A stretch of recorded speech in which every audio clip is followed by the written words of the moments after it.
বোনেরা সবাই আপনাদের এই যে মার্কা ধানের শীষ তার প্রতি শ্রদ্ধা রেখে ঐক্যবদ্ধভাবে ধানের শীষের জন্য কাজ করে যাবে। বিএনপি কি? বিএনপি গণমানুষের কণ্ঠস্বর। বিএনপি মানে সংবিধান, গণতন্ত্র এবং মানচিত্রের অতন্ত্র প্রহরী। বিএনপি মানে বাংলাদেশ। বিএনপি মানে রাষ্ট্রপতি জিয়া রহমান। বিএনপি মানে দেশনেত্রী বেগম খালেদা জিয়া। আর বিএনপি মানে আমাদের নেতা জনাব তারেক রহমান। সেই বিএনপিকে নস্যাৎ করার জন্য কিছু কুচক্রী মহল নানাভাবে ষড়যন্ত্র করছে। আপনারা নানানভাবে ষড়যন্ত্র করছে। আমরা এই মানিকগঞ্জবাসী সেই ষড়যন্ত্রকে রুখে দাঁড়াতে পারবো না। আমার দৃঢ় বিশ্বাস আমরা সমস্ত বিএনপির বিপক্ষে যত ষড়যন্ত্র আসবে আমরা সমস্ত ষড়যন্ত্রের বিরুদ্ধে রুখে দাঁড়াবো। রুখে দাঁড়াতেই হবে।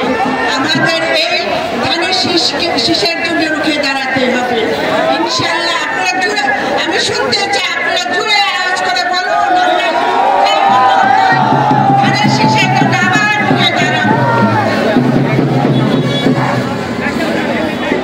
সংগ্রামী ভাই ও বোনেরা, আজকে আমরা এখানে কথা বলতে পারছি কিসের জন্য?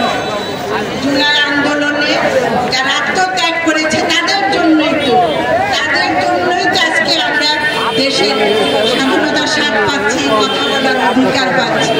আমাদের সকলের দায়িত্ব সেই শহীদদের রক্তের প্রতি শ্রদ্ধা রাখা। তাদের প্রতি শ্রদ্ধা রেখে তাদের রক্ত যেন বৃথা না যায়। আমাদের প্রত্যেকটা নেতাকর্মীকে সে কথা মনে রেখে আগামী নির্বাচনে কাজ করতে হবে। আমাদের কি, আমরা কি চাই? আমরা গণতন্ত্রকে ফিরিয়ে আনতে চাই। আমরা কথা বলার অধিকার চাই।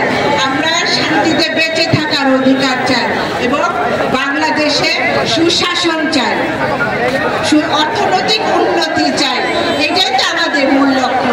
সেই লক্ষ্য নিয়ে আগাচ্ছে আমাদের নেতা জনাব তারেক রহমান।